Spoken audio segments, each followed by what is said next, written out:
Here's the latest on Hurricane Irma, still incredibly powerful. President Trump declared an emergency today. Seems to be record-breaking hurricane. Long lines of cars snake around every gas station. The storm is bigger, faster, and stronger than Hurricane Andrew.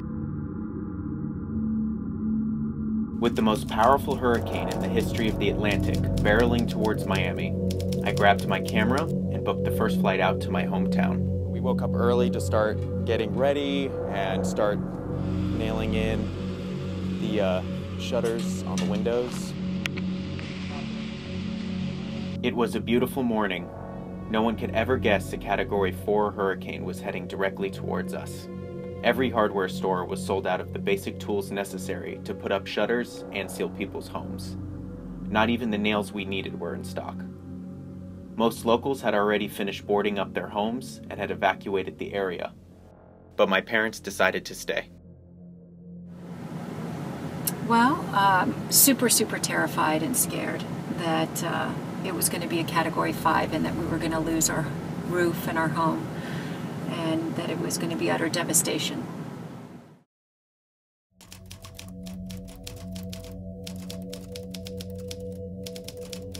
So we just got to the mangroves about a block away from my house. As you can see, the sky's starting to turn black. The trees are starting to blow. A lot of wildlife is coming and running out of the bushes here as if they're sensing the hurricane is coming.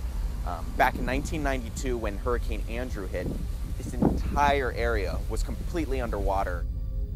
As Friday began, we could see and feel the beginnings of the storm. The breeze was picking up, and it was eerily quiet.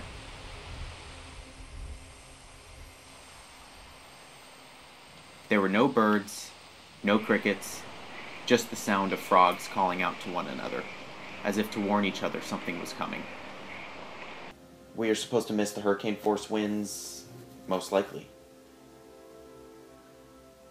And the power just went out. After we lost electricity, I went to investigate where the power lines went down. When I found the down line, a police officer had already arrived to survey the scene. My biggest advice is if you know a storm's coming, particularly something unpredictable like a hurricane, get out. Get out, go somewhere else, drive in the opposite direction of the storm if you can. Here.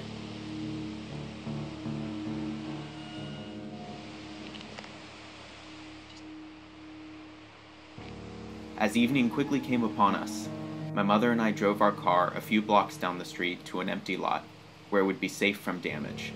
As we walked back, we could really begin to feel the outer bands of Irma. So it's about 7:20 p.m. We just went and dropped the car off down the street. The rain's really started coming down, the wind's picking up.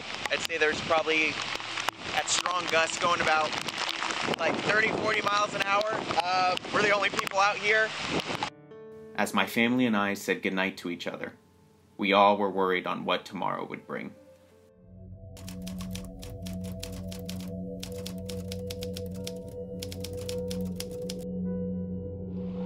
I awoke to the sound of howling wind and rain pounding against my window. As I looked outside, I was amazed at the power of this Category 4 storm. Trees were bending at angles I had never seen before. Giant branches and trees littered our yard and street, and debris was flying everywhere. With sustained winds in Miami-Dade at 80 miles per hour and gusts reaching up to 100 miles per hour. We were lucky. Just a couple miles south of us, the Florida Keys were getting pounded by 130 mile per hour sustained winds and gusts up to 140 miles per hour. And about 6 hours into the storm, we could see the ocean from our windows. The storm surge came all the way to about here. There's a buoy from the ocean here. It was good news in the past 45 minutes we got the rain. The surge came near our street and luckily stopped. We knew the worst was over. The black clouds began to give way, and we could finally see the sunset. It was time to prepare for the aftermath.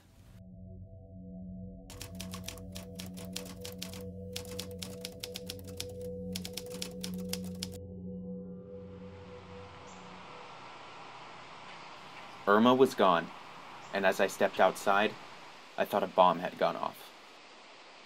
What was once my neighborhood was now a pile of debris.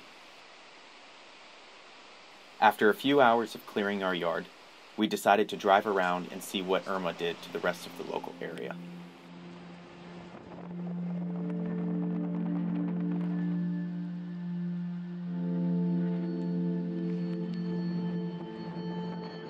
Almost every street had downed trees and power lines. None of the stoplights were functional, and most signs were down. This tree, out of its roots, I mean, this tree must be easily 100 years old, so it must have been something really powerful to rip it out of its base here. And this street now is completely impassable. Most people drive through this road to get to the main highway and main shops and all the gas stations. So a lot of the people that live back in this area are essentially trapped. In total, 6.2 million homes were left without power, over 60% of the entire state. The storm caused up to $40 billion in damage, and at least 26 people have been declared dead.